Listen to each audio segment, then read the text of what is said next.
అందరికీ welcome back to our channel.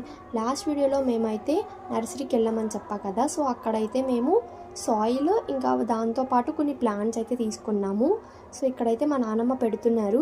First మేమైతే rose plant తీసుకున్నాము. ఇది వచ్చేసరికి వైట్ కలర్ అనమాట. చూసారు కదా ఎంత బ్యూటిఫుల్గా ఉందో. సో ఇంకా ఈ రోజ్ ప్లాంట్తో పాటు ఇంకా మేమైతే హైబిస్కస్ ప్లాంట్ కూడా తీసుకున్నాము. సో ఇంకా మెయిన్గా మనకి హైబిస్కస్ ప్లాంట్స్ బాగా గ్రో అవ్వాలి అంటే బెస్ట్ న్యూట్రిషన్ వాల్యూస్ ఉన్న సాయిల్ మనం కనుక ప్లాంట్స్కి ఇస్తే బాగా గ్రో అవుతాయి అన్నమాట. సో ఇంకా ఇక్కడైతే మేము కావాల్సినంత సాయిల్ అయితే ఇచ్చాము. నెక్స్ట్ వచ్చేసరికి ఇక్కడ మేము విరజాజి ప్లాంట్ తీసుకున్నాము. ఈ ప్లాంట్ అయితే మేము డైరెక్ట్గా కంపోస్ట్ మిక్స్లోనే వేసేసాము. వేసి పైనుంచి సాయిల్ కొంచెం అడ్జస్ట్ చేసుకున్నాము. ఇంకా ఇక్కడ వచ్చేసరికి ఇంకో హైబిస్కస్ ప్లాంట్ అయితే తీసుకున్నాము. హైబిస్కస్ ప్లాంట్ అయితే భలే క్యూట్గా ఉందని చెప్పి తీసుకున్నాము. సో తర్వాత అన్నిటికి మనమైతే వాటర్ ఇచ్చేసుకోవాలి. సో వీటి గ్రోత్ అనేది కొంచెం వచ్చాక నెక్స్ట్ వీడియో మీకు అప్డేట్ ఇచ్చేస్తా.